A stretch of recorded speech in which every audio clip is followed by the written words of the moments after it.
Assalamualaikum warahmatullahi wabarakatuh. Apa kabar anak-anak ibu semua? Mudah-mudahan anak ibu selalu dalam keadaan sehat dan tetap semangat belajar. Baiklah anak ibu, kali ini kita akan belajar tema 4, berbagai pekerjaan, subtema 3, pekerjaan orang tuaku.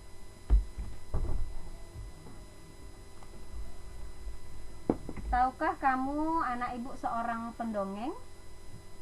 Pendongeng adalah orang yang menyampaikan dongeng kepada orang lain. Mendongeng adalah pekerjaan yang sangat mulia, karena dari dongeng tersebut dapat mengajarkan banyak orang untuk menjadi lebih baik lagi. Nah, di sini ada bacaan dongeng yang berjudul Tupai dan Ikan Gabus. Nanti akan kita bahas ya.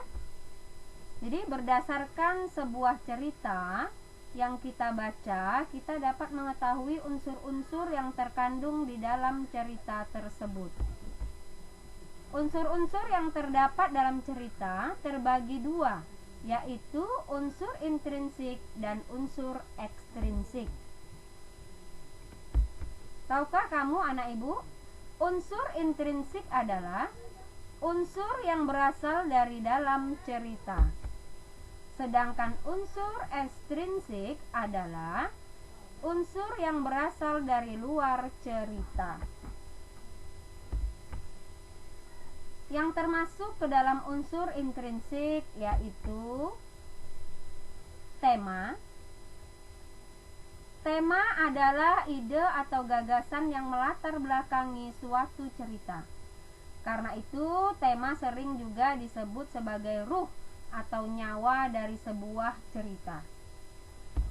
Berikutnya, tokoh atau penokohan.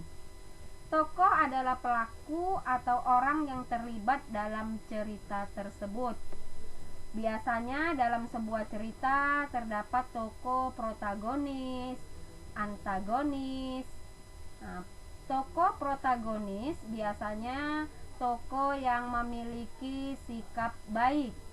Sedangkan tokoh antagonis adalah biasanya tokoh yang memerankan sikap buruk atau jahat ya. Berikutnya alur.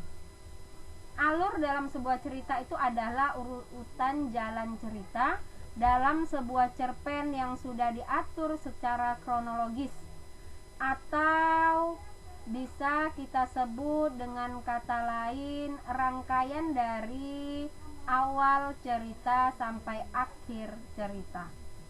Alur terbagi menjadi dua jenis, yaitu alur maju dan alur mundur. Berikutnya setting atau latar. Dalam sebuah cerita biasanya terdapat latar atau tempat terjadinya cerita. Latar memuat 3 aspek, yaitu waktu, suasana, dan kejadian cerita. Berikutnya, sudut pandang. Sudut pandang adalah arah pandang seorang penulis dalam menyampaikan sebuah cerita, atau dengan kata lain, penulis memandang, menempatkan dirinya dalam sebuah cerita. Berikutnya gaya bahasa. Gaya bahasa ini biasanya ciri khas seorang penulis dalam menyampaikan tulisan kepada pembaca. Yang terakhir adalah amanat. Amanat itu adalah pesan moral atau pelajaran yang bisa kita ambil dari cerita. Pesan moral biasanya disampaikan tidak tertulis secara langsung dalam cerpen atau tidak tersirat ya. Nah, sekarang kita akan berlatih bagaimana memahami atau mencari unsur intrinsik dari sebuah cerita. Nah, di sini ada teks dongeng yang berjudul Tupai dan Ikan Gabus. Nah, di sini bisa kamu baca ya, anak ibu ya. Dari cerita Tupai dan Ikan Gabus, di situ dapat kita cari judul dari cerita, tokoh, sifat tokoh, tempat, awal cerita, akhir cerita, dan pesan moral. Jika kita telah mengetahui hal-hal yang Ibu sebutkan tadi, nah itu berarti kamu sudah memahami unsur intrinsik yang ada di dalam cerita tersebut. Nah, itu cara kita untuk mencari unsur intrinsik. Jadi dari cerita Tupai dan Ikan Gabus tadi dapat kita ketahui judul dari cerita tersebut adalah Tupai dan Ikan Gabus. Tokohnya adalah Tupai, Ikan Gabus, dan hiu. Sifat-sifat tokoh. Tupai memiliki sifat peduli, cerdas, suka menolong, rela berkorban.